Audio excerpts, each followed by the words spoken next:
Hi, everyone. Let's start up. So this is a workshop meeting, so I don't have to bang the gavel or do anything else.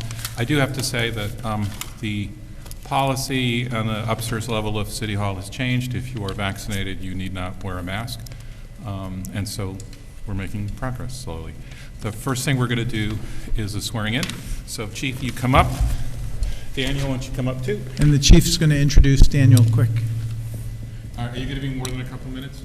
Less than that. Okay, then I can stand and it'll be okay? Sure, Okay. you make it. Come over. All right, thank you very much. So we're really excited about Dan tonight. Dan was a volunteer in 2007 with the Beekman Fire Department. He served in the U.S. military. He also has many awards and certificates from the state of New York. And he worked at emergency management in Poughkeepsie, IBM, and also in an ambulance corps in Ossining, New York. He scored a 100 on the written civil service test and scored very high on his interview. And we're excited to have him to join our family. Great. That was easy. Good. I got to do something now? It's your turn. Why don't we trade places? All right. So Daniel, this is very straightforward. If I can find the right spot. There we go. Okay. I need a right hand up and just repeat after me. So I, Daniel Wasaki, I, Daniel Waisaki, do solemnly swear do solemnly swear that I will support the Constitution of the United States that I'll support the Constitution of the United States in there, and the Constitution of the State of New York, and the Constitution of the State of New York, and that I will faithfully discharge and I will faithfully discharge the duties of firefighter the duties of firefighter for the City of Beacon, for the City of Beacon, according to the best of my ability. according to the best of my ability. All right, congratulations. Thank you.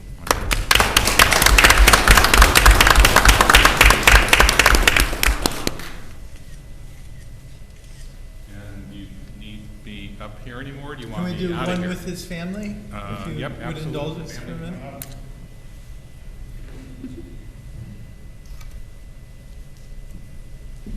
And I'll send these to you so you can. Okay. Hop in here. Gary joined the family, huh? It's a very close staff I don't need we me. have. No, all right. The non-family's on this side. All right, Mayor, look up. All right. Thank you. Thank you. Thank you very much. Thank you. Glad to have you. Thank you. Yep.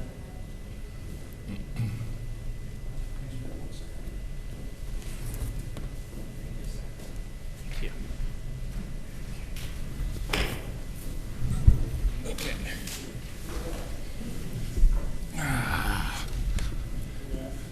Roll call. I see everyone, except Justice, who is excused, who's not feeling well. Do we have a notice of meeting location? Is this the last time we will do this?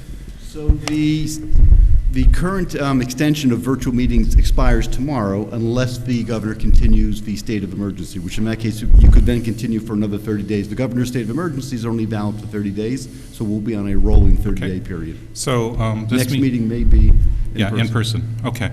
So this one we're doing still combo in person and remote.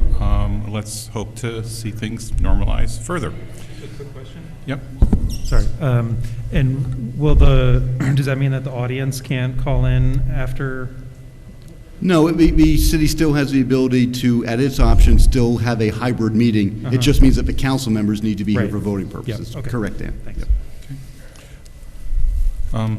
So we've done the swearing in. I think the next one is the discussion of the community investment program. Mark, you're going to talk to us about that? And if I could just introduce what this is.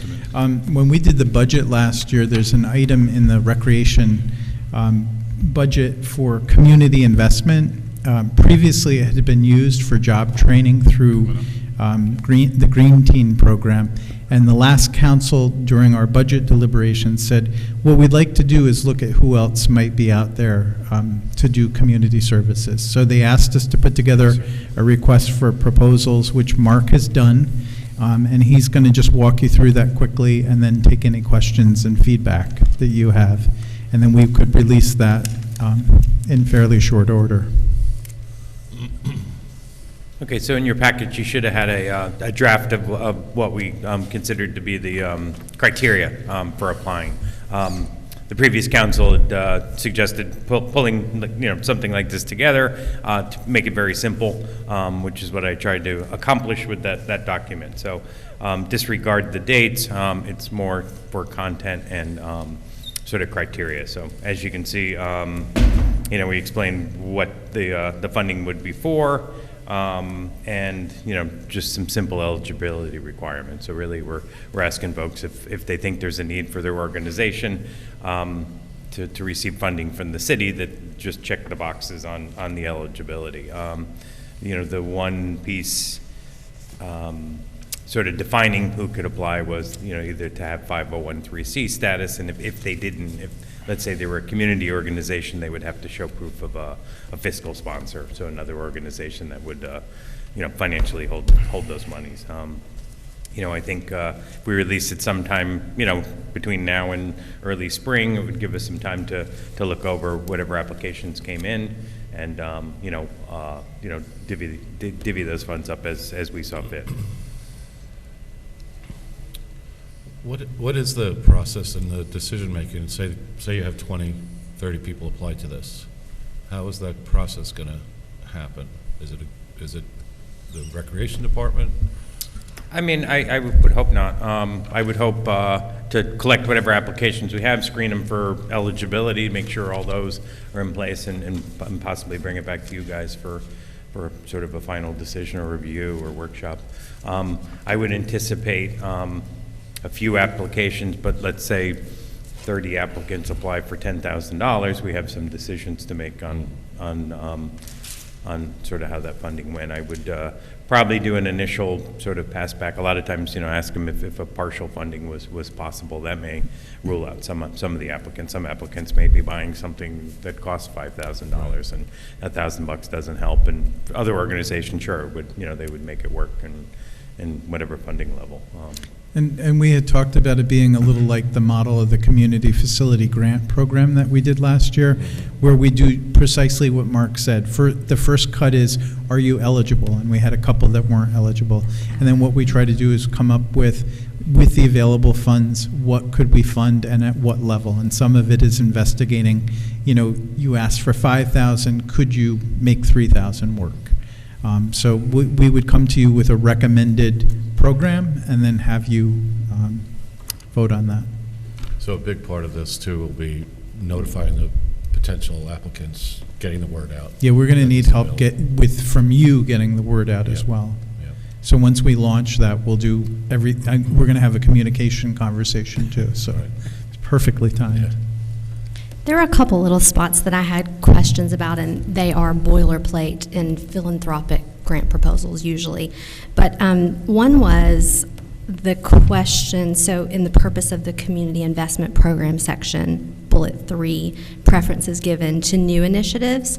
And I know that sometimes corporations have this in their grant proposals because for marketing purposes, it's nice to have their name attached to something shiny and new. But was there any other reason for us giving preference to new initiatives? No, I mean, it came out of boilerplate, and the thought was in my head, there would, if we were to fund something annually, it's a whole different thing than sort of a grant program. So the thought was if it was sort of a one-off project or something new, I was thinking of a small organization that wanted to potentially start a new wing. Junior baseball wants to make, baseball for 4 to 5-year-olds free, or something like that. So, again, sort of boilerplate, but the thought was to let organizations or groups have a start at things. It may be a startup organization or somebody that's trying to do something new initiative-wise. That was my only thought of it. I've been on the other end of that and been discouraged to apply for things once in a while because it isn't new. So it might be something to consider. And then along those lines, just in terms of keeping the barriers low, the very last, second to last, bullet about day-to-day operating and administrative costs. I think that general operating funds help nonprofits to fulfill their mission, but there may be some other reasoning behind this that I'm not thinking of. this is money for a specific program servicing the city of Beacon. The idea is that it's a youth or a program for some subset of Beacon that will, Yeah, specifically operating for the residents of Beacon. yeah. In some capacity. I mean, So- it could be an organization outside of Beacon that does something in Beacon. Sure, but yeah. I would consider applicants, based on, their presence in Beacon and support to Beacon. We wouldn't want to fund anything outside of the city limits. Right. And I think one of the ideas of this and other grants that say that you can't cover operating expenses is that the program is kind of to encourage expansion of these types of services, whether they're arts or culture, environment, human services. So it kind of gives these groups a chance to do that, or to have a discrete program. Like Green Teen, we were able to expand the number of people that we hired last year. So there was an outcome other than just supporting the status quo to that investment of funds. I get that, thanks. And this allocation is the allocation that was for Green Teens before, right? Correct. Okay, so- And they're eligible to apply for it. Yeah, but they might be discouraged by the new initiatives part, because they've been, whatever they proposed would certainly not be new. Mhm. They would probably be proposing what they've done before that's been successful, right? And last year's budget, it wasn't put in the budget for Green Teen. They had wrote a Yeah. letter Mhm. requesting use of those funds. So I think that set us up to, the discussion at budget time was to make sure, other organizations had Mhm. access to the funding as well. And again, a preference is different from eligible, so they can still apply. It's just we want to see what else is going to be out there. And just a note to the portion of that went to Green Teen last year, and then near the end of the year, the pantry that operates at the Recreation Center on Saturdays had put a letter in for material support. So we ended up buying tables and carts and hand trucks that we leave in the rec center for them to use on Saturdays. One other thing that I personally would have a preference for is organizations that are either free or low cost to the community. So there might be nonprofits out there that charge for their services, which is fine. They're still welcome and encouraged to apply, but in terms of who we prioritize, so either they are already free or low cost, or like the example you gave, Mark, if there's an organization that is able to offer their services free or low cost through this funding, that would be my preference. I agree with Molly. So I think we just need to be a little bit careful because organizations oftentimes can use fees to subsidize others. I think the key criteria is not that it's free, it's rather that it's accessible to everyone regardless of income. Sure. We talked about that 2 years ago, I think in budget season, about the after-school programs and finding some way to get them on a sliding scale of Right. sorts. Did we ever do anything with that? I don't know that we. I thought we did something. Mark, do we have the ability to charge differential rates or not? We do in a way currently. We use the school's free and reduced lunch program, which now lunch is free,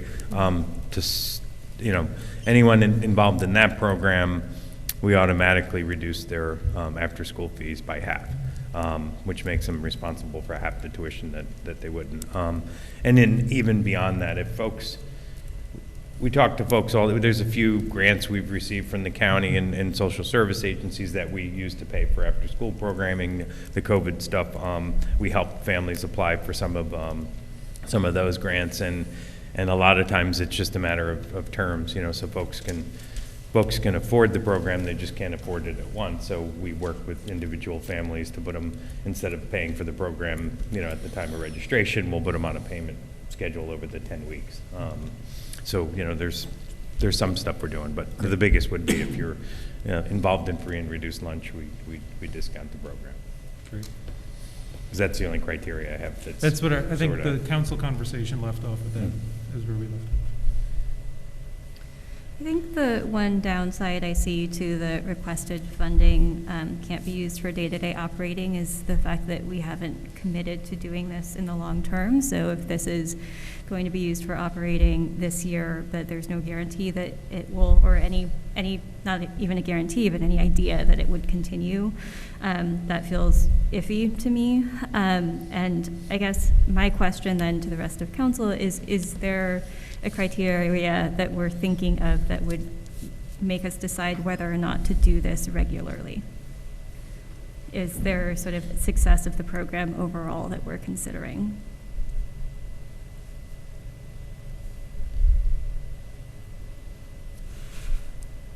Maybe not. I was waiting for somebody on the council. That sounds like a policy question. I mean, I think it's a case by case would make sense, and I feel like this one sheet is written to encourage a case by case analysis, and you're trying to keep the barriers low. Mm-hmm. That's how I read it, but maybe there's a way to do that better. What were you going to say, Molly? I was just going to add to that I could see, depending on the number of applicants that we get, that it might be a future criteria that you have not successfully been granted money. We might give preference to those, so someone might not be able to guarantee that we fund them every year, whatever amount we provide this year. But we won't know until people apply whether or not that's something we have to consider. So even if we have the same amount in future budgets, how we think about that amount might shift. But you haven't done this in the past, so you don't have data on that. After the first round, you'll have an idea, what are the types of things that people have in mind? What's the appropriate level of funding? You know, is 10,000 too much or is it too little? And what should we tweak in this? Because people will, I mean, one of the things we could put in here is some flexibility, like the city reserves the right to waive any of these if something really good comes in. And we can phrase it a little differently, but you can leave yourself room with preference will be given to, you know, things will be more highly scored if they're not day-to-day administrative costs. And I think what we're looking for are things like Mark had with the food pantry, where they needed a discrete thing. They needed new tables and chairs, and that helped. It wasn't like a normal thing that they're paying every week, like, you know, their electric bill. So we're looking for interventions that we can do with these community groups to make them more effective in doing their mission in Beacon. And we'll see what we get. It'll be interesting to see what we get. I think to that end, and the way that you phrased it, of wanting to lower the barrier to entry now so that we get as much data as possible, makes a lot of sense to me. And so I would support taking out the requirement that it not be used for regular funding, and also potentially completely take out the preference, even though I understand it is a preference for new initiatives. I just don't know that that's necessarily something I want to have to look for. I mean, we could probably add one word to that requirement and, you know, cannot be used solely for day-to-day operations, or, you know, which would soften it a bit, you know. Or we can pretty much soften the requirements. Or we could move it to a preference instead of a requirement. Yeah, I think we can do that. That's great. great. I feel important about. We'll work on a revamp of this to give a little more flexibility. I think we heard, you know, we want to leave latitude for continuing initiatives, possible use for general operating funds. Maybe there's circumstances which warrant that. That, you know, we think about things that are accessible to everyone, regardless of income, and try to lower the barrier so we get data. So we'll see what we get. Great. Okay. And I had one addition, which it wasn't included in this, but do we want anything on the back end? Or do we want this to be reimbursable funds, you know, showing proof? Or do we want some type of final report or proof that they used the funds as they said they applied for? I would say no, in the spirit of keeping the barriers low. Mm-hmm. On the community facility grant fund, we just asked them to show us that they spent the money, and then we reimbursed them. And there was a not-for-profit that couldn't afford the money, so we fronted it to them. and then they just had to show that within a certain amount of time. No, I agree. The more easily people can access this, the better. But it also might be, maybe it wouldn't be a requirement, but it would be nice to see a follow-up from those that did receive these grants to see how it impacted them and what benefit it had on the group itself. Cool. So. Okay.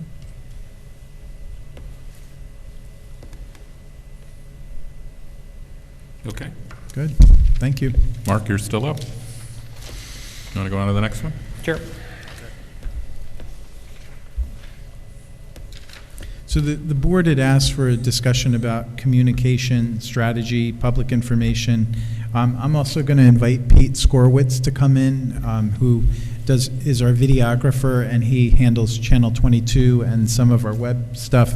Mark, are you able to run through kind of the list of things that we put together, and then? If I have a list somewhere, I never saw final, so I have it kind of in the back of my head. So. Yeah, I'll give you mine.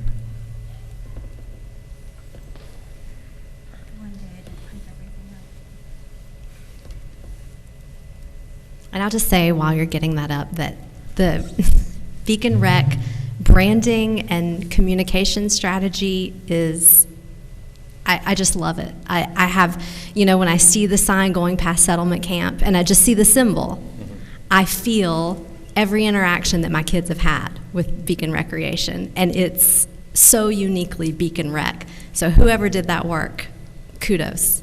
Thanks. That was the same guy that's done all our graphics, which is Thundercut and Beacon here, Beacon Resident. So somehow I became the communications director for the city of Beacon. It happened sometime in the COVID shutdown. And prior to that, I think we were sort of first in implementing social media sites. So to communicate with the community, we set up Facebook, and beyond that, I think one of the previous mayor's assistants, helped set up the Beacon page, and the whole time was when we were transitioning through some of the websites and wanted some more outlets. So I remember when we got past 1,000 followers on Facebook, and we felt like we were doing something. So initially those couple of Facebook led to an Instagram page for the rec department, and really that's the extent of what we have beyond the website. I'm one of the editors for the website. Heidi in my office does most of the social media posting. She's responsible for a weekly newsletter that we provide to the community, basically on recreation-related stuff. At the time, the decision to have 2 Facebook pages was primarily to make sure the City of Beacon page was only municipal business. So anything, communicating with the city in regard to municipal business showed up on that page. The recreation page we use a little bit more liberally in that we will share information about anything recreation related by any of the partner organizations here in Beacon. So we do our best to, plug folks into what's happening, recreation based, and we have a very loose definition of recreation. If there's something for the community to do in their free time, then we share information on that as best we can.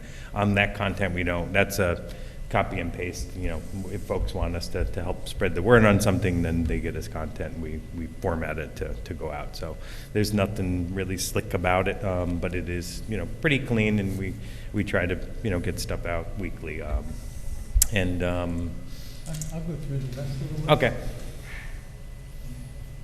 Beyond. Keith, do you want to talk about Vimeo and YouTube and Channel 22 quick? And then I'll fill in the... Good evening, everybody. I'm charged. It's like the Wizard of Oz is speaking to the man behind the curtain. That's right, I got the boy back there. Who's running Zoom? Chris, you want me to start with Channel 22 Yeah, or just the videos in general? Why don't you go through Channel 22 and then what you do with the videos, because the social media piece is only a small piece. Okay. Yeah. Channel 22, when I took it over, when Steve was the mayor, it used to be over at the high school. Originally it started here, it went to the high school. The official FCC license that Beacon has is for government/education. Don't let anybody tell you this is public access. It is not. We would get in deep trouble, and I have explained this to many council people, many people of the public who come to me and say, well, why can't this be on Channel 22? Why can't this? It has to be related to a city or something with the high school. So I can put council meetings, planning, zoning. We put so many episodes last year of a show that we put together called The Mayor's Corner. Lee did a special on when we first started to do the bill paying online. We did how many COVID specials, Mayor? Budget. All that feeds information for the public as best as possible. I can take the school board meetings, I can put those on, and then city-sponsored events like Spirit of Beacon Day, anything to do with the veterans, that can go on. But you can't take it to the point where, oh, something special is happening at this restaurant, can we do that and do it in an interview? Because you're signaling out a certain business, and you'll end up with litigation. It happened in the city of Peekskill. I used to help out there years ago, and they did a show called Meet the City. They would go to a different business each week, and all of a sudden some businesses, hey, this show's been out for 3 years, you've never been to my business, and it created a big problem. So public access in this area is Optimum Channel 21. So if you wanted to get a show, which I believe somebody in the past in Beacon created a show, and they had it on for maybe about a year. My own church I have on Channel 21. You have to fill out a license with Optimum, you have to be down as the contact person, and then you can run whatever you want within their content rules. But for Beacon here, we're only concerned with city matters and school matters. I could put games on.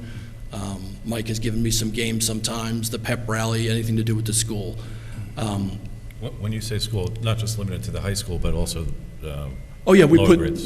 oh yeah, we put the what the thing the third graders do, all the Calico ball? Oh, yeah. Yeah, Calico Ball, we had that on. It's actually worked real well. A lot of you guys probably know Mike, who does the meetings when I'm not here. He's the technology teacher at the high school. We've worked very well together, even to the point where he's given me some interns to help with my business who've worked out very well. So it's a good relationship that I've had with the school, so we get stuff on as much as we can. So as far as scheduling for what happens for meetings, when we first started, I was only doing council meetings. That's all we had. And then we added the workshops, we added planning, we added zoning. Channel 22 is a 24/7 television station. What we had worked out years ago is the seniors really love Channel 22. So what we decided to do when Steve was mayor is we set up that we would have the council meetings once during the day for the seniors and then once at night. So on Sunday, Monday, Wednesday, and Friday, regular council meetings air at 9 in the morning and at 7 o'clock again at night. The workshops will air on Tuesday, Thursday, and Saturday, again, 9 in the morning, 7 at night. Planning board, again, alternating it with the zoning. Planning runs Sunday, Monday, Wednesday, Friday at 11:30 a.m. and p.m. They have to give a larger slot because sometimes they've been running up to 5 hours, so it's kind of tricky with planning once in a while. And then zoning would run Tuesday, Thursday, Saturday, 3 p.m. and 10 p.m. The schedule stays. Folks have gotten used to when stuff is on TV, so, unless something else. So around council meetings, if I can get back the school board meetings, which was a nice additive, except when they went Zoom and went back, trying to get a copy of that has been a little difficult. The school board meetings would run maybe 3 or 4 times a week at 5 o'clock so people could pick up on it if they wanted to. So around that, we have the special events. For instance, in November, December, around all the meetings, I had 9/11 running, then I had Veterans Day, I had the beacon tree lighting, then I had all your guys' swearing-in ceremony from the first. So as things come up throughout the course of the year, that kind of fills in some of the space around the meetings. When nothing is on, our channel defaults to our announcement loop. It plays outside here too as well, and in our announcement loop, again, another kind of tricky situation that deals with the FCC. You just can't put any announcement on there. I ran into a situation because I work for 4 other municipalities, and Hyde Park wanted to include something that was happening at Regina Celli Church, whatever it was, some fundraiser. But if you do it for Regina Celli Church, you have to do it for this church, that you have to do it across the board. And it's a kind of a slippery slope. Then somebody's got to be in charge of who's going to okay all this, and so you stick to your announcement loop primarily, anything to do with the city. It has all you guys' contact information on it. It'll have, well, last year we were running pretty much all COVID information on it. It has the dates of the next meeting, it has the dates of rec meetings, it has the dates of anything else. I should mention some of the other things that we did, like last year we had 2 or 3 of the special police meetings we had. Did we do a couple Saturday ones? That kind of stuff we could put on. Again, it fits around the schedule so folks can get a flavor of what's going on. So in addition to Channel 22, when I'm finished with the meetings, and I say edit, but they're not really edited. These meetings are gavel to gavel. Which is a pet peeve of mine, because when I hear people come up here and say, this was never said, that was never said, I'm like, You know, and to me, I take it personally because this is what I do for you, the city. This is gavel to gavel, nothing's cut out, so when I hear these, oh, this was a backroom deal, this was that, I'm like, you know, the hair stands up on the back of my head, because it's not right. So when it's on there, again, we run all this in a circle, and it gets replaced with every cycle. So when I say editing of it, what I'll end up doing is I put a footer across the bottom with the date, so folks know what they're watching. It has an introduction of what the meeting is. It has an ending of when the next meeting is going to be. When I'm done with that, it goes to Channel 22, which runs out of my little room back there, believe it or not. And then it also goes, I send it to the city website, which is our Vimeo channel. The minute I send it and click City of Beacon, those who are on the list, I believe it's within about 10 minutes, you get a notification the City of Beacon has a new video. The way that the county did the website originally, right? The way the county set it up with Colin, when I upload a video, it automatically goes to the bottom of the page, so the newest videos are always at the bottom of the page for folks. So that was another nice thing about that. We've been leaving them, I think, for 2 to 3 years now. That was another important thing. There was a gray area that must be 3 years ago Nick helped me out with about how long do we have to keep the videos? You know, and everybody always thought the minutes were always in perpetuity. That was the record of the meeting. Nick did some checking out, and we should keep at least 6 months of videos on the site at all times so people can see. We've gone more than enough. I actually hold 3 years worth. So if you wanted to see 3 years ago on our current site, you can have it. What happens after that fact, and what happens every week, every meeting gets backed up onto a hard drive. And the hard drive, you know, we either stay with me or it goes to Ola when it's full. So if there's a FOIL request, if anything ever gets needed, city clerk always has it. So there's always a hard copy, God forbid it's needed for anything. So, so I think we go well above of what we need to, Nick, if you're remember that was a pretty intense thing. It wasn't readily answered. No. So is that the official minutes, or is it the No. written minutes? No, the official minutes are still the city clerk's minutes, yes. Yeah. But it really fills them out, though. Yeah, Like, yeah. I mean, we get people calling in saying they watch this on a regular basis, and I'll get an email about something that happened 2 weeks ago where people are catching up. So it really is a nice help, and it also has closed caption capability. That's what I wanted to discuss, because I heard part of your guys' discussion within the last few weeks. As you all know, we started to also attach YouTube through COVID when we first got everything running. The nice thing that I found out about YouTube is once you load it, now it's not immediate, YouTube has a CC button on the bottom. You can click on it, and I watched several of our meetings, and I want to say it's within 1 to 2 seconds of somebody speaking. Yeah. Whatever algorithm they use, YouTube, the closed captioning comes up in about 1 to 2 second different, which to me is phenomenal. I mean, I worked with the program many years ago. Look, it's He's being, got it up on the screen. Yeah. Ben is Ben demonstrating has got it as up we on the speak. screen for us. Do So they, that- do they create a transcript? They do also have the opportunity for a transcript. I actually tried it because Hyde Park is doing the same thing, and their planning board wanted a full transcript. The problem is if you go through that and you find a transcript and try to do like a copy and paste, one of their meetings was like 75 pages because YouTube's, however it gets set up, it's really, but you could actually read it. You could click transcript and the entire thing will show up in a separate column. But the nice thing, as Ben has here, so, this is our meeting from, was it last week perhaps? So you've got the meeting flowing, click the CC, you've got your closed captioning, and then right next to the CC, you've got a gearbox. When you open that up, the default is English. So if you click on that and click auto translate, you've got, I don't know, So we 60 languages. We watched Lee speak in Armenian last week. Just for, So you can actually, whoever's watching it can pick their language to get it closed captioned. we were joking. All the meetings are going to be in Greek So- now. My thought with this is, looking at page 1 of our website, there's room down the bottom where we could import the city YouTube channel as another source. And then we could do, 4 little bullet point steps. Click CC for closed captioning, click the gearbox to pick your language.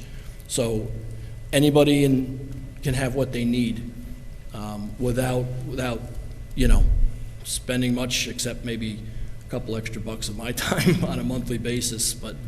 And so everything that's posted on the city's Facebook is often posted on the website as well, and that also has the language. So if you go down to the bottom of our webpage, you can do a drawdown for whatever language that you want that recaptured in.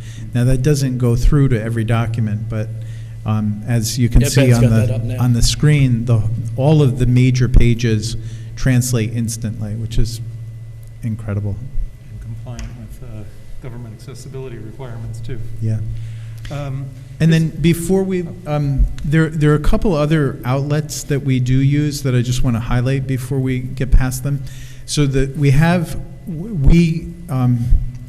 contract with a company that does the Swift 911 system, so we've used that a lot for COVID updates, when we have water main breaks or road closures or we're going to pave, and that actually allows us to do a call with a text and an email backup, depending on what people have signed up for, citywide or by an area. So we can say we want it within 5 blocks of where the water main break is, and then the mayor can do a quick call, which we push out, and then that hits people's voicemail. It repeats a couple times in case you missed it the first time, and then I know I get the text update and then an email update as well. And then we have been doing more press releases and getting them, of course, to the Highlands Current, the Beacon Free Press, Poughkeepsie Journal, and Mid-Hudson News. And then all of our job postings, we've been using Indeed. Since I came on, we were mostly just posting those online, and if you knew somebody, you ended up finding out about the job. Now we put it where people are, which is Indeed and LinkedIn. And I'm trying to recover our LinkedIn page. I've been doing it just through my own account, but someone started a LinkedIn and we don't know how to get into it quite yet. So we may just start a new one. And then the other piece that we communicate with, when we do bids and RFPs, we want that out widely. So we use something called BidNet, which is a statewide kind of marketplace for bids that are out, and people know to look for that. And then sometimes if it's big enough, I'll also ask Etha to put it on New York State Contract Reporter. Also, Chris, you reminded me of something else. With the system that I use for Channel 22, we have our own emergency messaging as well. I use it a lot now during storms, so at home, my weather through my computer goes through the Stewart Airport Tower through NOAA. So if there's a change, I simply copy and paste what's going on if there's a winter storm watch. And then across the bottom of folks' TVs, you'll get a blue bar. It's got a snowflake up in the corner, and it's the message of what's going on with the weather. That's built into the whole system as well. The other nice thing that we have is a module called Total Information. So if there's not a meeting playing, if there's not the announcement loop, this total information comes in. I liken it a little to like gas station TV, except there's no words to it. You'll get local news. When you put in our zip code, you'll get traffic in this upper area heading south. You'll get the weather from this area. You get sports scores. And that kind of runs independently on a loop through everything else that I have scheduled as well. So it is full. It runs 24/7. And the only thing we didn't mention is, in addition to recreation and the city's main Facebook page, the police department, the fire department, and a couple of our committees have pages, because there's like a targeted off, a targeted group that they put more information out than probably we would want on the main page. So like when Paloma was on the HRC, the HRC started a Facebook page as well. I think that's pretty much everything. That was, yeah. I mean, in multiple. So if you guys have questions while they're here. And as far as Facebook goes, when I post it, it goes on my personal page, it goes on my video page, and I also tag, well, Mark takes care of the City of Beacon page. It goes on Beacon, New York. Jody had mentioned to me over a year ago, maybe it would be a good idea to tag on the Beacon parents for the school. So it goes on that page. City of Beacon community, you're from Beacon, Beaconites, and I live up in Roundtree Court. We have our own page. I put it on there for my homeowners in Roundtree Court. So it gets 9 different Facebook pages. That's right. So it gets, and then if I'm friends with any of you folks on Facebook, you get tagged. So it does get quite a bit of circulation, I feel, more than, and I told Chris this last week, that I feel these meetings and events get more play in the city than any of my other municipalities, for sure. I mean, in Fishkill, when the meeting's done, the next week, it's gone. I mean, that's how they have me do it. Stuff gets rotated. It's still on their website, but, we have a lot more outlets that it gets on.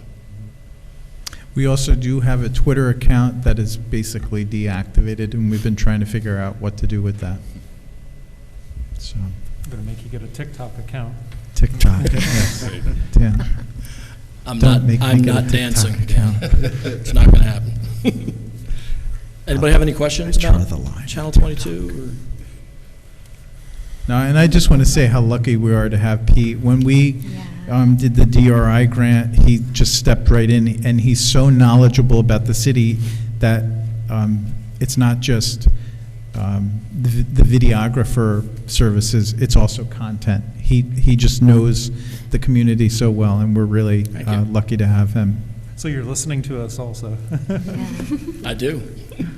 We're trying to get him to run for mayor. That hears it twice, though, because I go home and I have to hear it again when I'm uploading it, so. Was there questions?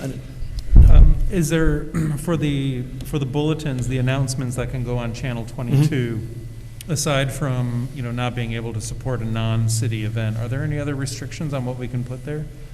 For example, could we put, reminders to people about local laws, say? I actually started doing that. There was a page, I had it, City Council, Planning Board, Zoning Board, when the public hearings were coming up. I would just kind of copy and paste the highlighted text of what it was about and let that run with the date so folks knew public hearing, boom, boom, about item XYZ. Okay. Absolutely, yeah, that's city generated, so that's could very well. But like some of you talked about having ward meetings, and if you want them published, send us something, and we'll put it up on that. Because that's a city-sponsored event, essentially.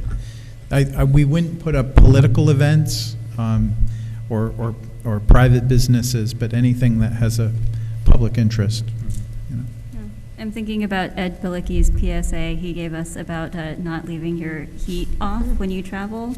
That feels like one that we could have included somewhere else too. Yeah, absolutely. And like I said, with COVID, for the most part, between what myself and Colin and the mayor got together, we were relying on the county website and the CDC as stuff was changing, we would just kind of plug it in.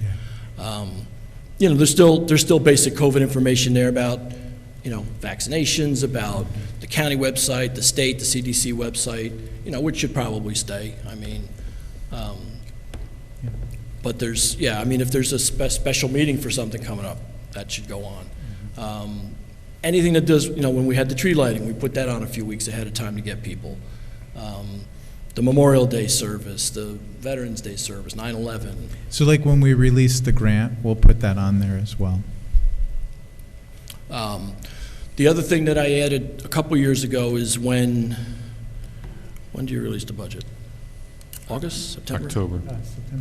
Yeah, so there would be a slide that said the mayor's preliminary budget was released at X meeting. It will be discussed at future workshops and meetings.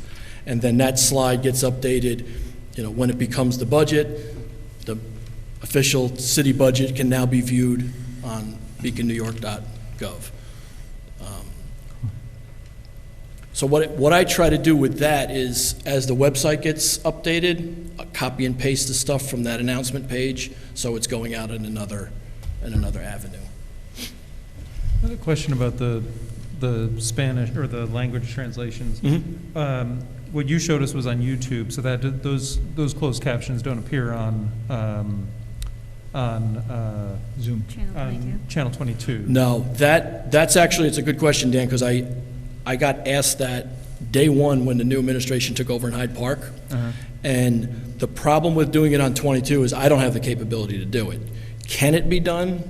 Probably. It would cost a fortune because you'd have to get a different program, or I would have to send the video to an outside transcribing source, which the one I checked for Hyde Park was $1.25 per minute. Talk fast, everybody. So, This could make for really short meetings. But what would happen is they would transcribe it into it's called a VVT file. I have to import that VVT file into the video, make a new file, but it would always be closed captioning. A user could not click it on and off. It's super Like expensive. Channel 22 doesn't support the No. file size of what we would need to put in there. They have, I've been told, no uncertain terms. That's probably something else I should have pointed out. Channel 22 is a standard definition, it's not high def, and Optimum has no. So presumably, though, you could build a reference or a link on 22 to say, you know, if you want to get it in a different language, go here, right? I would say we make it a permanent announcement Yeah. in the announcement loop. Absolutely. We can even show them how to do it. Yeah. Sure. Yeah, we could do a little video and stick Yeah. it at the front of meetings Yeah. and such, right? And Absolutely. that's the other thing that we've talked about doing more this year is getting back and doing some of those videos of the, you know, the wastewater treatment plant, water treatment plant. You talking about composting at some point when we launch that program in April or May. Yep.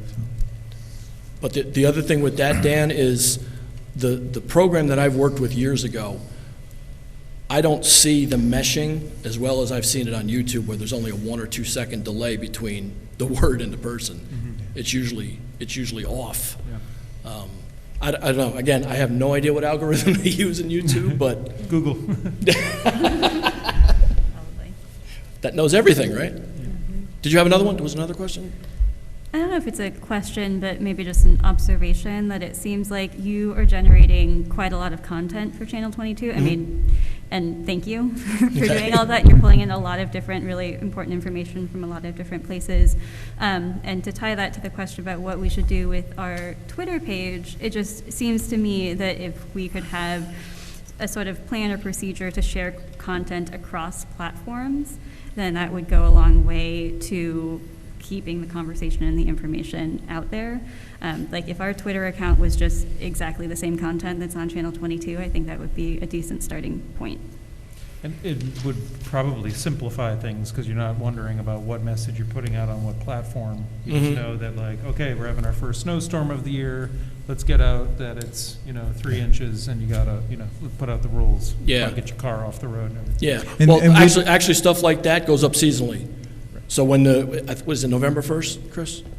I was just making an No, example. but I mean, like, yeah, I already actually have a slide that goes from November to April, that's always on. We had a couple of years where the chief had a Halloween curfew for a long weekend.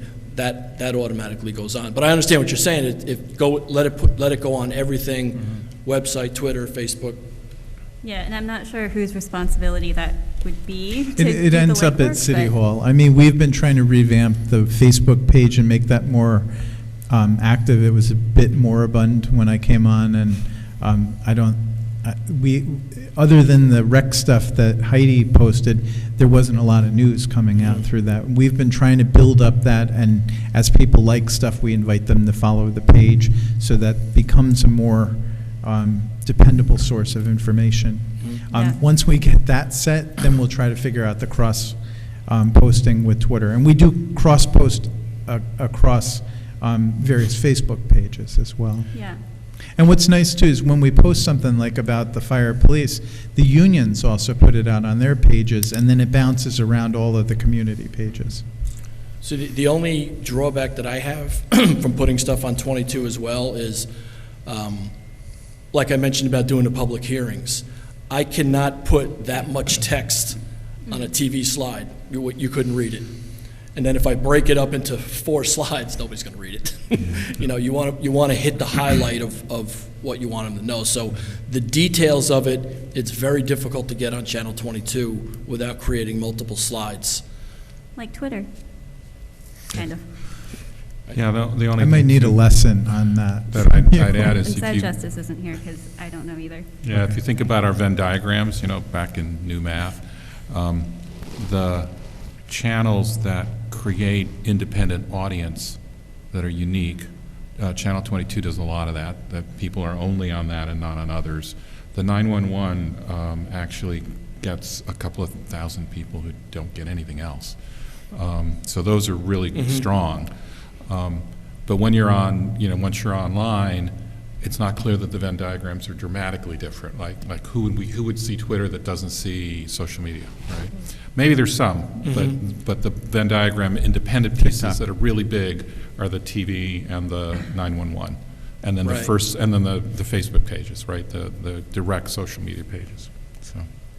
Yeah, it's there's a lot of different things that I think people were thinking of when we wanted to have this conversation. One of them was kind of the receding of Facebook as a real, it's still obviously a significant form of communication, but people are leaving Facebook and moving to different social media platforms, and I don't want to be overly dependent on Facebook for getting things out. So that was something on my mind. I also know that a lot of younger people aren't on Facebook at all, and they're on Instagram, and I don't know to what extent, I forget, did we have an Instagram? Yeah, we're on Instagram. Yeah, all right. At CrossPost.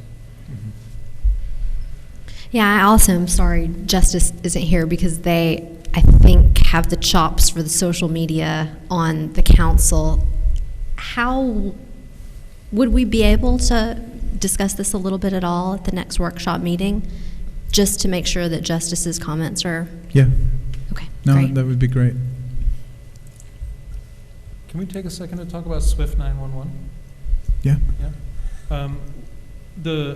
This is a private service that's being offered. Thank you, Peter, sorry. No problem. This is like a private service that we pay for? Yes. Or it's, okay. Yeah, it's like a subscription service that we pay for, and it's a yearly service. And does it have to be emergency announcements? That is to say, can there be a non-emergency version of it, or what are our options with it? So I know that We can use it in any manner we want. I mean, the mayor used it for updates on, well, why don't you, Yeah, my 2 cents is to not inundate, right? So we just have to be careful what we do. I think people during COVID generally we're pretty appreciative. And, Yeah. you know, I have a limit, you know, I keep it under a minute and a half as just a way to kind of make sure we get it across. So, you know, I think we have some flexibility, but I also think, you know, we need to be cautious that we don't overuse it. So kind of depends on what we want to do, and if we pick selectively, I think we could do some things. Like when we pave Main Street, we're going to put something out so that people know to try to avoid driving down Main Street, and that everybody has as much advance notice as possible. Yeah, it makes sense to me to keep the Swift 911 system to informational announcements. And I think in our broader conversation about communication strategy, it's, I think, important that we clarify what our purpose for each of these different channels is. Because on the one hand, I think we covered really well the ways in which the city is getting out information. But that is different from how we are creating engagement. And hypothetically, Facebook is better for the engagement aspect than the Swift 911 is, though we could say a lot about the ways in which Facebook is limiting for actual communication. And I guess I do want to make sure that we're covering in this conversation also this engagement question and how we want to be communicating in conversation with the people of Beacon. I think one important step in that direction is the policy forums that we have planned or need to plan. But I'm wondering if there are other thoughts that other council members have about this question and sort of how we want to be responding to the information, responding to people responding to us on the information. We do have a social media policy as a city, which I think gives helpful guidelines for that. But I just want to make sure we don't skip over that part of the conversation. Is that question at all clear? Sorry.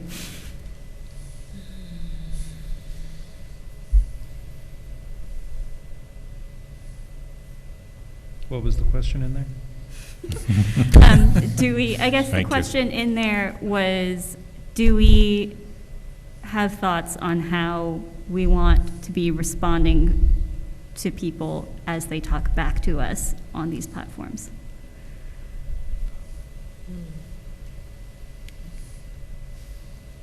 Yeah, and maybe you want to think about that when we can have a follow-up discussion next week with Justice. Actually, we would do 2 weeks from now. Right. But what I thought, you know, this doesn't have to be a one-time. I wanted you to understand what we think we have out there. I mean, when we started totaling it up, it's like, oh yeah, we'll throw BidNet on there because that actually is important. And Yeah, I'm trying to think about some of the interactions that I've had with residents around communications. One is, you know, folks commonly ask for information to be placed front and center on the website, to which I usually say not everything can be placed front and center on the website. But the top of our website is mostly a photograph, so it's kind of dead space. And it, you know, a lot of websites have slides that cycle through. So, you know, we could have, you know, welcome to the city of Beacon. We could have a picture of the mayor for everybody, but then it can cycle past and it can say, check out the video of the last meeting. Public hearing set for good cause eviction on February 22nd, you know, whatever it may be. It could, you know, a reminder. One recent one was somebody asking about why there's nothing on the website about the moving your car and shoveling within 24 hours. So, well, we can't put everything on the website, you know, front and center, but maybe that could be a thing that cycles through. And I don't even know if these are options. This is a county webpage system, right? yeah, the county provides the platform. So for maybe it. I don't even know if this is possible, but I was just trying to think of a solution. And another thing is, you know, we put out bulletins about planning board meetings in their own unique way. And there's certainly like safety alerts and other types of things in Swift 911, but there could be other things that we want to put out that are seasonal or timely, but not urgent. Like a good one was the Christmas tree pickup schedule after Christmas. And I saw it on Facebook, but not many people really knew about it. So if they didn't see that Facebook post, they didn't know about it. So like, how do we cycle that into where people are looking? You know, some of these non-urgent, but also somewhat important things. Okay. And I don't have a clear answer for that. I'm kind of posing that as an open rhetorical question because I don't know what else to do. I could give you 2 cents on that. about a The old website, the announcement loop that plays on TV, that video can be embedded in the website. So you want a slideshow with announcements, you already got one. You could put that in. There's things that last a long time, like you say, or maybe they're seasonal. Ethel would always send me the leaf schedule. Boom, it goes on there. So that little box could go somewhere else conveniently on the website, and you've got the announcements what you need, whether it's not emergency, but like kind of like what you're saying for seasonal for now, tree pickup. Our bulk garbage times, right, when Those we do kinds the of free. Or where to drop off your filmy plastics, you know. So 'cause that could be changes added everyone's easily, from my perspective on it, anyway. Okay, let's work on that. Okay. Thanks. I had one more logistical question. I've been finding myself sort of scrolling through the YouTube meetings to remember what we talked about when or what the previous council talked about when. And I'm wondering if there is a sort of search algorithm or some way that this data could be stored differently. I don't know if it's on YouTube. I don't know if it's having all of the meeting minutes in one place that we could search, or if there's something that exists and I just haven't found it yet. Once I put the YouTube page and Ben and I get together and embed that, you should be able to open that and they go in descending order. So the newest meeting would be on top and they should follow. If you don't use the YouTube and you use the Vimeo page, they automatically bump down one each meeting. So as I add one, you're going to have 3 years worth of meetings if you go to the main City of Beacon Vimeo page. But I think, aren't you thinking about searching content? Like, Yeah. You mean through the meeting? Yeah. So I see what you're saying. Yeah, one of the Okay. things I talked to Colin about, and we just didn't finish before he left, is putting all of our resolutions on in a chronological order, and then having, resolution number X, and then the title. Because you couldn't, you'll notice we changed the way we number certain things. Like before, when you got agendas, or those of you who were on, we didn't even number the resolutions beforehand, and there was no cross-referencing. We've been increasingly trying to make it so you can cross-reference things. And so that's on my list, is having a page where you can search any resolution, you can find out when it was passed, and it's just easier to get to rather than having to go back through all of the agendas. And then, so again, like my frame of reference was Ulster County, where you had all of that readily available. So that's my goal, to make that more searchable. And I think that'll go a long way towards, this passed at that meeting, and then. Yeah, I think I would just ask to add, in addition to the resolutions, either the meeting minutes or the agenda themselves. So if you're looking for not just what was passed, but what was discussed, and if it's not too easy to incorporate that. I mean, you have a pretty good, it's not really searchable, but you can go down in chronological order and hit minutes, agenda packet, minutes, yeah. Well, I did. I know, it's fun. Okay. Yeah, and don't think that getting them numbered was easy. So, change takes time in our city. Yes. No comment. No comment. Okay. We good for this one? Any other questions? And we'll come back to it. And then I have Mark for the next item. I have one more thing for this that we've been having some discussions about, to go to Paloma's point about engagement, about how we want the public to be talking to us. It came up at our last meeting last week about when we cut people off. So I thought as we're going to continue this discussion when Justice is back at the next workshop, I think that might also be a discussion for us to have as a city council. Do we want to look at the policy? We actually were already thinking of looking at the policy language. I was thinking of looking at policy language, like we said, is the first meeting in January. So just something to name that I would like to come back to that as well and see if we want to make any further adjustments for those who choose to show up in public, how we want them to engage with us. I think it's a good idea. I think, do you want to wait and have a conversation before you and Justice make edits to it, or do you want to propose a version of it? I have yet to have a chance to take a look at the Yeah. policy itself, so I'll probably talk to Justice about that. I think whether or not we change the language, I think it would be interesting to see of those of us who are on council now, where we're thinking about that line between, as an elected official, I feel like there's a certain level of appropriateness with people holding me to account. And so what is the line between holding me and us to account versus talking about our intentions or sort of assumptions made about us. And so I think just seeing how we're all feeling, our experiences that those of us who have been on council for more than a month and a bit have had so far, I think would be really useful as we figure out what works. Okay? Yeah. Enough for now? And then Mark has our recreation study. Okay. Yeah. You want to do that one real quick? The RFPs came back for the recreation study. I had, in your packets was a memo. We had two proposals. We interviewed both parties, and they made a recommendation based on those interviews and the fees being the lowest bidder as well. But Weston and Sampson is a firm that has done work for us in the past. Our North Trail work, they did the redesign of Riverfront Park and work in neighboring communities.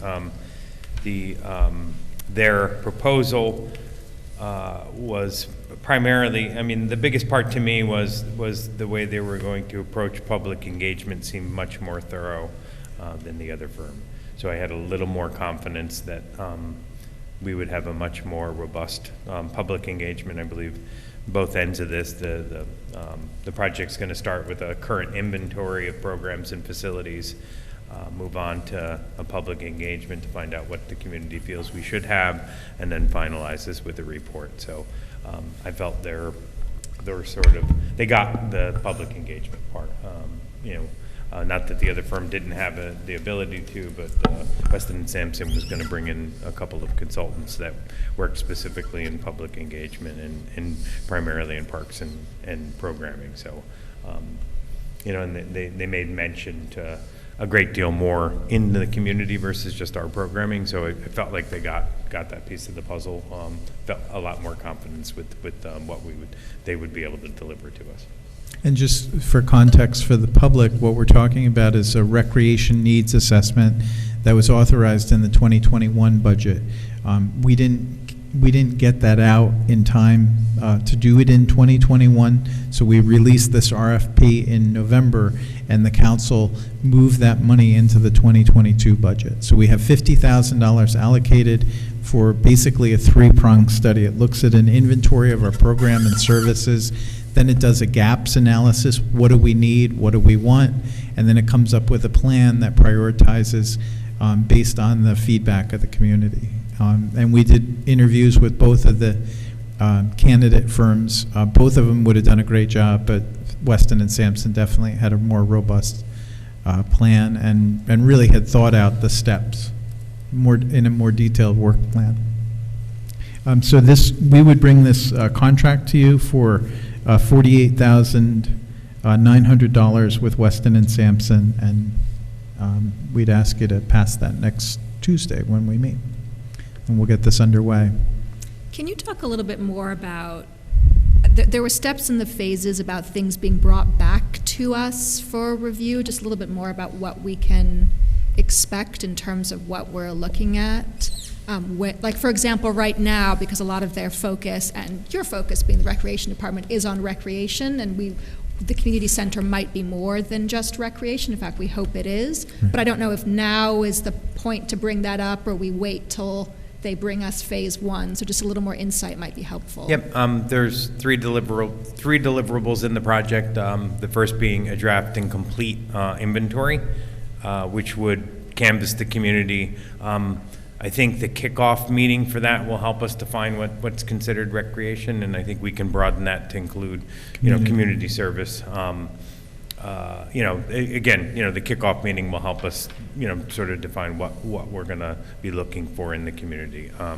With that draft, and a lot of the work of the consultant has to be supplemented, by the city, by staff, and I hope to build a community group that's going to help us reach, especially in the public engagement, that is going to be key to, the sample we can receive back from the community.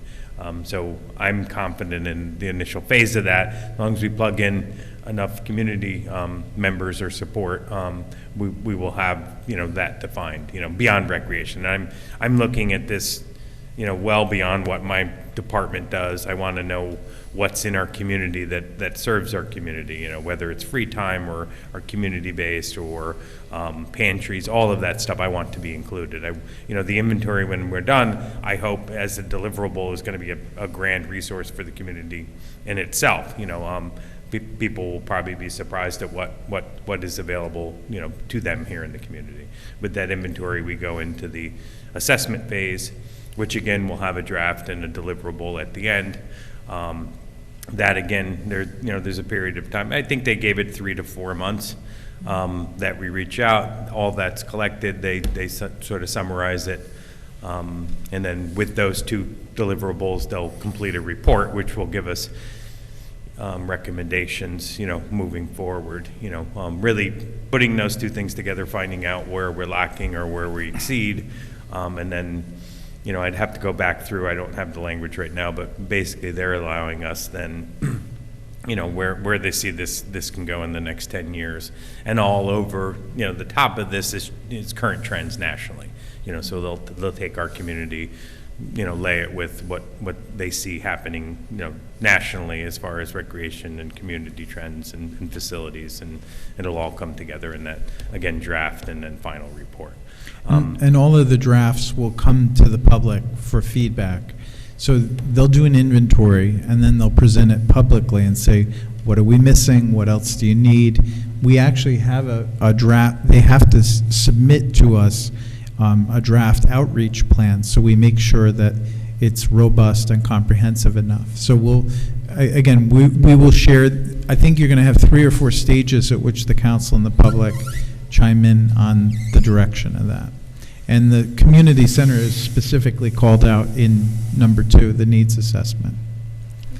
I think you mentioned you wanted to build up a committee to help you with this, Mark, at least with the assessment community phase. Yep. So do you know right now, for those who are listening or find out about this, ways they can get involved? Do they apply to be part of the rec committee? Do they reach out to you directly? Yeah, we're a few steps to that. Anyone interested could email me. We'll keep that aside. I think for phase 1, we're going to identify stakeholders, representatives from youth sports, the school district, and I have Heidi in my office is currently compiling her best list of who we and then at some point we'll do some outreach if we want to be considered to, facilitate this part of the, to be included. And I think once we get to the outreach part, that's really where I want to tap that initial group of stakeholders, because that's already, we went from 1 to 10, and 10 to, hopefully, soccer president gives it to his coaches can help with the parents. I think we can get there pretty quick. And then, yes, input on those outlets are going to be important, because I don't know everyone. So I rely on all of you, and hopefully we'll come up with a very cohesive outreach plan that we can all share, that's very consistent, and we'll put all those players in place, I see. But I'm going to defer to the consultants too for help on that. And again, that first phase is a little bit more of just picking up on the Beacon recreation study that was done in 2017 about recreation fees, and that had a really good overview of everything, and it's kind of truthing that, updating it, and getting input. And then what we thought is we'd have a community advisory committee, not necessarily the recreation committee where we appoint them, but some people might just want to do this one task. So we've often found having that technical advisory or community advisory committee kind of helps with ambassadors in the community to get the school involved and other sectors of the community that we might not otherwise reach. Okay. Lee, have you gotten any applicants for the Recreation Committee? Mark? I haven't seen any No. currently. Okay, I put out a message on Facebook, but I guess nobody took that. And the committee's been very quiet the last year and a half. This is a good opportunity to sort of, jumpstart that. And, Yeah. And, Yeah, I think we do need to kind of include that and get that into it. So, Yeah. Because I think they're going to have roles once this is done. Yes, that's the important part with committees is, give them a good job, So we got a good one coming up. I'm Okay. guessing I'll be at this podium a little bit this year. All right, anything else, folks? Thank you for coming in on Valentine's Mark. Day. Yeah, All no right. problem. Thanks Have a great night. for spending Valentine's Day with us.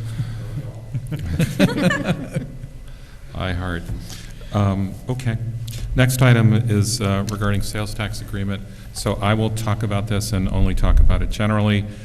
We do not have materials yet from the county, so I just need to be cautious about what I say.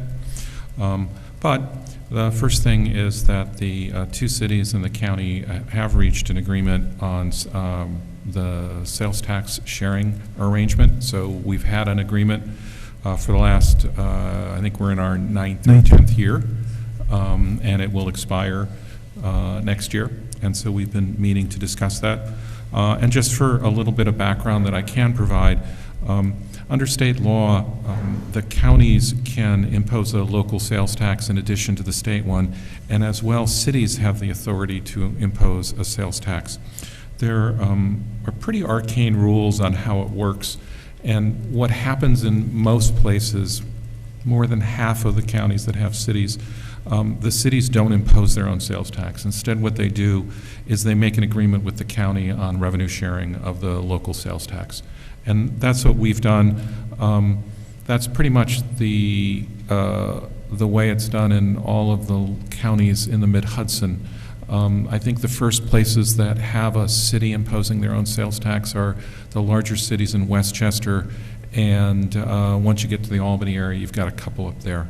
But in the Mid-Hudson, that's the way we go about it, is we reach agreements with the counties. Sorry, Lee, would that reason be that we don't impose our own sales tax due to, we hope to get more money from the county, and/or we don't have the bureaucracy established to So, yeah, collect tax? it's not a bureaucracy issue, because regardless of whether the county has a sales tax or the city does, the work is done by the Department of Taxation and Finance at the state. So they collect all sales tax, and then they have to figure out how to parse it out. So the work's on them, it's not on us. But if you do the research, what you discover is the communities that work together, county and cities, usually end up in a situation where the city's doing better than they would on their own, right? Which is, when you're bargaining, what you're looking for, right? And then historically, you've got that law. The last time we went through this negotiation was 2013. Was that the first year of the new agreement, or the year? That was the first year of the new agreement. All right, so we went through it in 2012. And it began in 2013. It was a tough time then. The county had a significant shortfall and was looking to kind of cover that. And so in 2013, the two cities had a significant decline in sales tax revenue, as did the towns. And then in the subsequent years of this current arrangement, some of that was made back up. However, the situation that we were in was that the cities, I think, had a harder arrangement through that deal than everyone had intended, and I think that without going through the details of where we're going to end up, I think we're going to end up in a win-win situation where the two cities in the county will not impose their own sales tax, but have agreed with the county.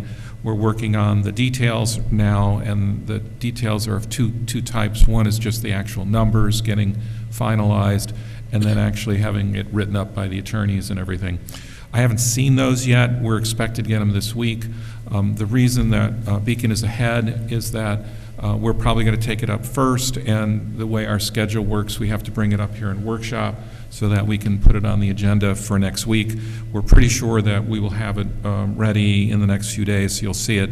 But basically, you know, without providing the details, we believe that it's a win-win for everyone and that there'll be a substantial improvement for the cities in this deal, as well as, you know, increases for everyone else as well.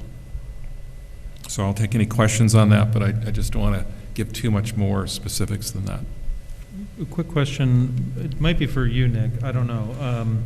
So the tax revenue that will come from the cannabis dispensaries or whatever they're called and the smoke bars, is that separate or does that fall under this agreement? That is separate from the sales tax agreement.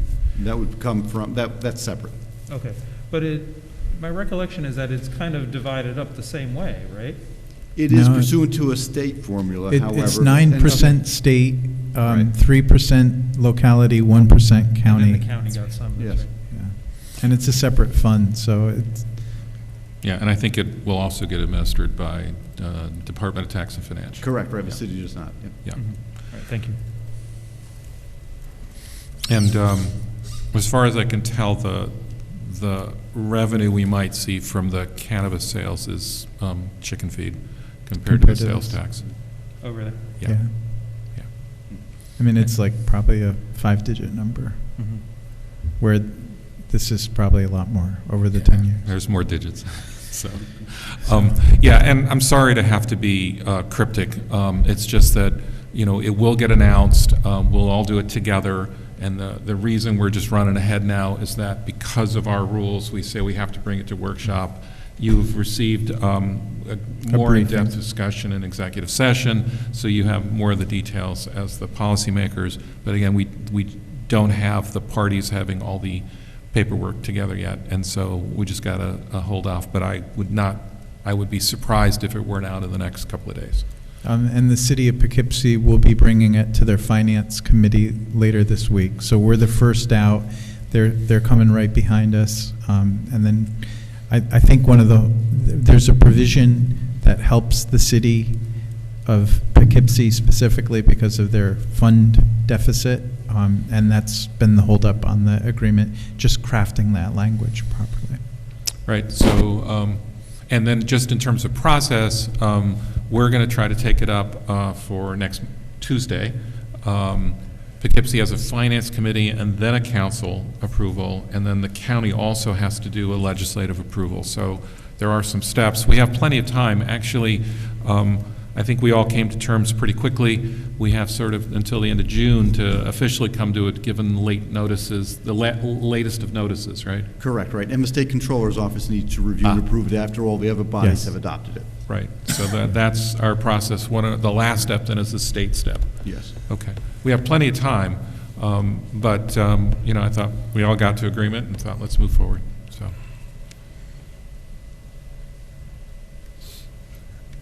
All right, and then I guess the last thing I'll just say is it's a good thing. All right, I'm not going to say more. So. And I'll say what I said in executive session. The mayor did it. I handed this to the mayor, and the mayor did an outstanding job with the data that became the framework for this agreement. So it's good to know your spreadsheets, people. Well, good to know someone who knows their spreadsheet. Or someone who knows how to do that. Yeah, once, the nice thing is all the parties had people who were looking at numbers and realizing a common fact base. And once you can all agree on a common fact base of data and what the legal underpinnings are, you can find win-win, right? So that was good. All right. That's all I got on that one. Chris, you got the next couple. One is an agreement with Healy Chrysler. Nick, do you want to do this, or do you want me to give the background? Sure, no, I'm comfortable doing this. So this is with Healy Brothers, which is, as you know, located in Fishkill on the border with the city. They currently are using their septic system for disposing of some gray water from their car washing facilities, and they wish to connect to the city's sanitary sewer system. They would be considered an out-of-district user. The city has many in Fishkill. The correctional facility, of course, being the largest one. And so what we've prepared and what's in your packet is an agreement with them whereby they agree to the terms, which is they'll pay twice the in-district, in-city user rate. They're responsible for maintaining their infrastructure, for tapping into the city's water main. We're putting a separate meter in there, all under to be reviewed and approved by the city engineer and Ed Bilecki's office. And this agreement just formalizes that and allows them to have that connection. You'll see that the agreement is with the property owner and the tenant. The property owner is ultimately the one who owns the property and has to approve it. And also, if they don't pay the charges, we're going after both the property owner and the tenant, and also making sure that any unpaid charges would get reassessed to the property owner's tax bill by the town of Fishkill. So that's the agreement that you have in front of you for your consideration. So the town of Fishkill would collect it, and then they would reimburse us? Well, we send the charge, the water charge, to the sewer charge, excuse me, to the property owner or to the tenant. And if it doesn't get paid, we would then have it re-levied and send notice to the town of Fishkill, and the town of Fishkill would add it to their tax bill. And collect it and pay us. And then we would get paid from the town of Fishkill? Correct, then the town of Fishkill would advance payment. And just for context, what we're talking about is them reserving a capacity at our wastewater treatment plant of about 1,200 gallons per day, up to 2,000 maximum. We have approval to run up to 6 million gallons a day, and we typically operate around 3.5 million gallons per day. So this is almost like a rounding error on our intake, and frankly, it's not a ton of money. It's about $10,000 a year in revenue, but it is revenue, and it does also help. The Department of Health was concerned about the wells out there, which were all built a long time ago. So there's also an environmental benefit of not having this go into groundwater and to be treated at our plant, which, as you know, we're investing a lot in keeping modern. Do you know roughly how much of our excess wastewater we have out to other places? You mentioned the prison. Are there kind of any numbers off the top of your head of that excess 3 million? The largest amount is to the town of Fishkill, and that has to be updated, but they never come anywhere close. I think they're at 1 million gallons, but they don't get anywhere close to that. So we do have a lot of capacity right now. I mean, the issue is when you have high flow events, your capacity goes away. Like that storm in September, we had 18 million gallons. So we're trying to think ahead for these big storms that are coming, and also figure out the ways that water is getting into our sanitary sewer system, which you try not to have a lot of infiltration into that system. Yeah, I noticed that in the contract it did have it except in the case of emergency, so I was wondering if something like that happened, do you actually cut off Fishkill on days like that? Or how it No, actually what we've works? talked about is they have a septic tank that they would deposit these in, and then they were talking about a system in which they then would pump it into our sanitary sewer during the night when use is low. Okay, so But there again, would- it's so little water that they're putting in, it's not good to be putting that in a well. And it's not just from washing the cars, it's their sanitary sewer too. So it's from their restrooms and their sinks. And I do want to just again thank our state representatives.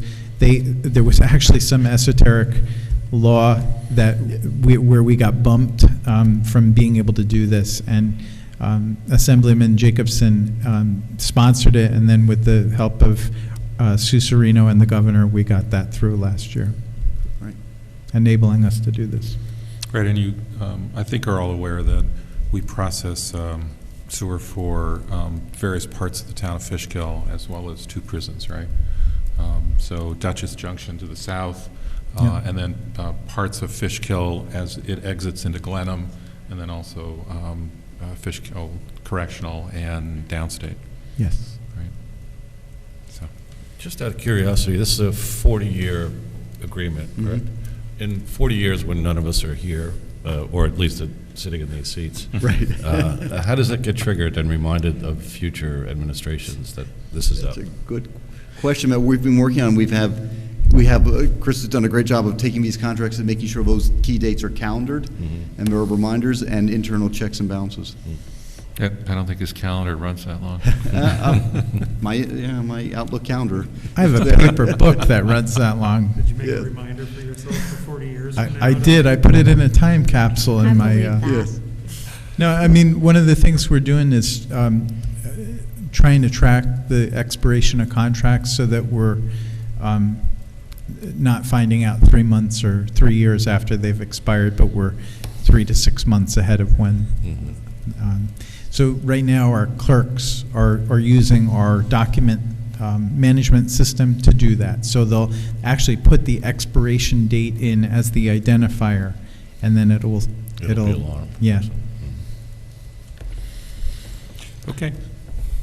We got some traffic safety recommendations, and I've got Ben's name next to that. Are you around? Yeah, so Ben's going to put these up on screen and just give a quick explanation of where they are. We only have 2. Yes, good evening, Mayor and Council. Won't take too long to go through this. I just am going to briefly outline what the Traffic Safety Committee had recommended for Council to take action on. First, there is an existing stop sign at the intersection of Lincoln Avenue and Cannon Street. So it's currently in the ground there, but it is not in the city code. So the committee did recommend the council will amend the code to include that. And second, at the intersection of DePeyster Avenue and Davidson, they recommended adding stop signs heading in both the north and southward direction, new stop signs that are not currently in the ground. There is currently a stop sign at the intersection coming from Davidson, but they'd like to add stop signs going both ways along DePeyster as well.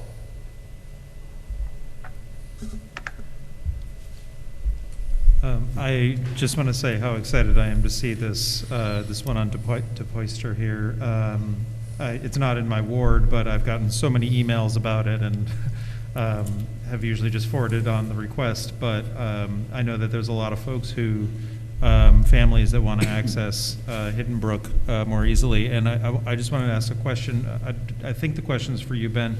Did the Traffic and Safety Committee talk about doing crosswalks at this intersection or just stop signs?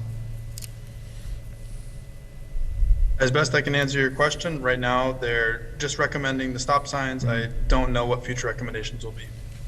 Hey, I asked about the crosswalks just because, you know, I think the request that I got mostly was that people were afraid to let their children cross the street to go to Hidden Brook because everybody speeds down to Peister.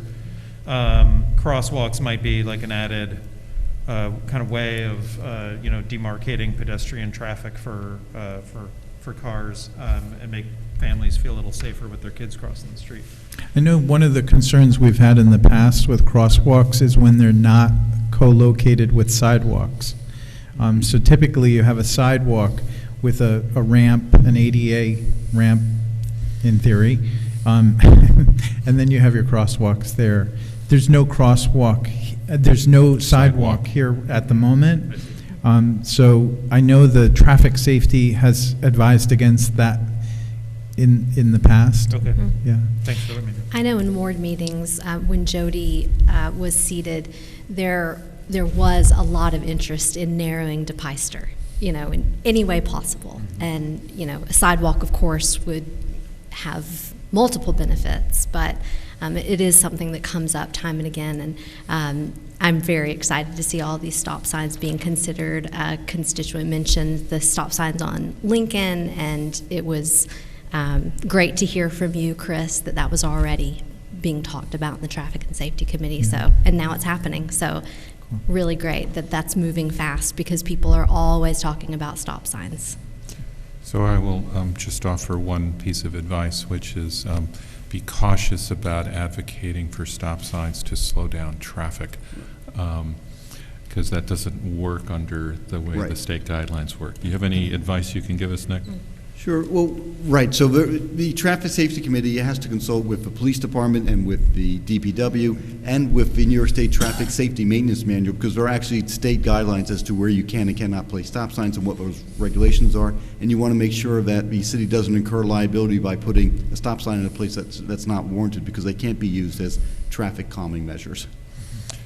Right, so just having said that, it doesn't mean that there isn't some local wiggle room. You just one has to be cautious about how one goes about it, and then just be careful not to repeat it too often. Can you talk about the fact that people cross there? What is language that would be acceptable? It would be to, as you're indicating, make sure that people can exit heavily trafficked areas, like a side road, for example. If you have a major, like a school coming out onto the road, if there is a reason because there's a park and you have the, as you suggest, pedestrians crossing, then providing that there's a safe means for them to do that. The stop sign would serve as the break in traffic to allow those people to exit and enter or walk across the road. So we could use the park, as a partial rationale for this. So it's us balancing the needs of the city, that because there's a pedestrian need at that point, we are balancing the needs. Yeah, it's about how the intersection works. And two, sometimes it's sight distances. You think a stop sign is appropriate because you can't be seen coming out of an area. Right, But yeah. pedestrian traffic can be. Yeah. To that point, actually, saying that it might be unexpected to have a stop sign in the middle of DePeyster, I saw that the Traffic Safety Committee also recommended stop ahead signs in both directions, but that isn't part of what was brought here today, so I don't know if there was a reason So why that we're going to wasn't do left out. temporary stop ahead signs, because what we found is it takes a little while to get used to stop signs. We had another one on Howland that just appeared, and people who have driven that for years were not happy when they were stopped. So we're going to put these warning signs for some number of months and see how that goes. But you don't want a warning sign on every stop sign in the Right. city. Yeah, I was thinking this We were one also because trying it's- to, I mean, I'm going through with DPW and trying to figure out what signs can we get rid of, because they're just, at a point, visual litter. And we have, like, signs that were put in 30 years ago that made no sense. So, The one that you're talking about on Howland and Robinson, I still think it might be merit to having a stop sign ahead for people going north, going past Kingdom Hall, because you round that bend, which has no sight line whatsoever. There's someone's fence, and you round that bend, and then, not 100 feet, there's a stop sign waiting for you. So that might still be one that we want to do, just because it's hidden. okay. And that was recommended by the Traffic and Safety Committee, but I don't remember whether they were recommending a temporary one or a permanent one at the time. Okay. I don't think I saw one, but. Was there a conversation about a stop sign at Ron's at some point? And Memorial Park? Across 52? Right by Talix there? Yeah, by Bob's Corner Store. It is. I don't think we control that one. No, We no, no, can't do not that by one? Bob's. Ron's Ice Cream. By Ron's Ron's. Ice Cream. I'm where sorry, the- I meant Ron's, yeah. We don't control that one. Well, it's State Road, I think it's somehow different, right? It is, then you would need so if it's a stop sign entering onto the road, or is it a stop sign on the state road? If It's on the state road, right, then crossing. you would need a state permission to put that on there, because they control their road. I know the Traffic Safety Committee discussed it when Colin was here. Let me, before we go any further with it, let me round back and figure out where that was left off. Because we Please. actually do control the signals. When we do Teller and Fishkill, we're going to be redoing all of the signals at Mills, Verplank, Main Street, and I think there's a new one going in at Delavan. Thank you. Yeah. That would be great. So we can look. I know, again, that project was in design a long time ago, and I'm just trying to get it done before we lose the money. But it doesn't mean we can't go back and look at this. Yeah, my impression was there might be alternatives to a stop sign that would help, even if we can't quite do that, right? I know one of the things they looked at are those activated pedestrian signs. Right. And I think one of the reasons we waited is because we're going to try to tear up Fishkill Avenue later this year and put in all new sidewalks, which is going to change that whole footprint. Going back to DePeister and Davidson, what is the process for putting in a sidewalk? Is that something that we as city, there seems to be discussion about that as well, as Ren alluded to. Is that something that we should be leaning into as city council, or how does that actually? I think Hidden Brook is city property, so that might be different than the private property that's there. I'm just curious. I would gladly advocate with you for sidewalk on DePeister that goes down Howland as well. It's, I think, one of the places where a sidewalk is most needed in Beacon. Yeah, so I don't want to. It's very unsafe to walk. I don't know if we if we ask the planning and or the traffic and safety committee about that. So I'm just curious how it works. I mean, you're getting into a broader discussion that you alluded to when we went over the agenda, and I told you I don't have the bandwidth right now to do this. I actually told the mayor that. We do have the mayor and I have a call scheduled with John Clark to talk about a number of items, and this is one of the things: how to take the data that we have on sidewalks and then update it, freshen it, figure out what your policies are going to be. You shouldn't be looking at one road at a time with sidewalks. You should look at it as an integrated system. What are the gaps that are most important, and that's what I would advise doing, because you have limited dollars. I mean, a mile of sidewalk is almost $1 million. Right. Yeah. To do correctly. Okay. Going back then to a much more specific thing, I noticed that there were some stop signs that the city council approved the end of 2021, and at least one of them around the corner for me has not been installed yet, but I didn't know if that was because of snow or the weather, so I'm just curious once stop signs are approved, when the public can expect them to actually appear in their neighborhood. We've been putting them in as we have staff and capacity. So I know we did them at Roundabout and South Avenue the other day. Mickey has been putting in the parking signs along Main Street as well. You'll see those blue signs that were proposed and pushed by the Main Street Access Committee. So we've got a long list of signs to install. There were several that were approved, so. Yeah. And he's getting to them as he can. Like, we had frozen ground for a while that held us up. We were plowing for a couple weeks. It's the same people doing the signs. Right, yeah. Okay, thank you. Yeah. Okay, last item before executive session is dedication of River Ridge Stairway. And is that, Nick, you got that? It is. So in your packet is a memo from our office as well as a number of supporting documents. So this is in connection with the River Ridge Townhome development, which is just down the road from City Hall. It's proposed to do what's called a dedication, to offer from what the builder has developed into the public domain. That's common with infrastructure, sidewalks, and utilities, sewer and water pipes, and that's what you have in this project. There are two aspects. The first are water and sewer lines. It's a little different. Typically when they're offered for dedication, they're solely on public property. They're more mains that have extended the system. In this case, it's the water and sewer mains within the development itself, so on their private property, providing, if you will, a trunk line for those 18 homes. And the Dutchess County Department of Health requires that when you have a concentration of 18 homes in a private area, it has to be maintained by a public body or by a separate transportation corporation. And the planning board recommended that it be offered for dedication to the city and not by a public transportation corporation that would be owned and operated by the HOA. Ed Balicki and John Russo have both reviewed this when it was before the planning board, and now the as-built plans find that everything is being constructed in accordance with the approved plans, and recommends that the city accept that dedication so that the city will be responsible for maintaining and owning the trunk line within that development. The residents are responsible for the service lines that come off of that main line and feeds their individual houses, as they do for any other residents in the city. So those are the water and sewer aspects. The other is the stairway that goes down to Ferry Street. That property is not in the linkage district. In the linkage district, it was required that you have that connection, the linkage. So that's why Riverview and the Kearney project were required, and they had to build and maintain it. With this one, it was offered as a benefit by the developer to provide a connection. And there was prior discussions with the city council about whether the city council would accept that when it was finally built. So the city council at that time agreed to do so and granted a license agreement to the developer to construct the ferry place connection over on city property. So they've done that now. They've provided the city with an easement for a portion of the sidewalk where it connects from your sidewalk on Route 9D to that stairway. And again, the building inspector has inspected it, the city's consultants have signed off on it and find that it's being built according to the plans and should be accepted by the city if you wish to do so.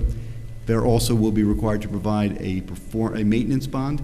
Purpose of the maintenance bond is to make sure that now they build it, that it maintains and is safe and operating for the next year.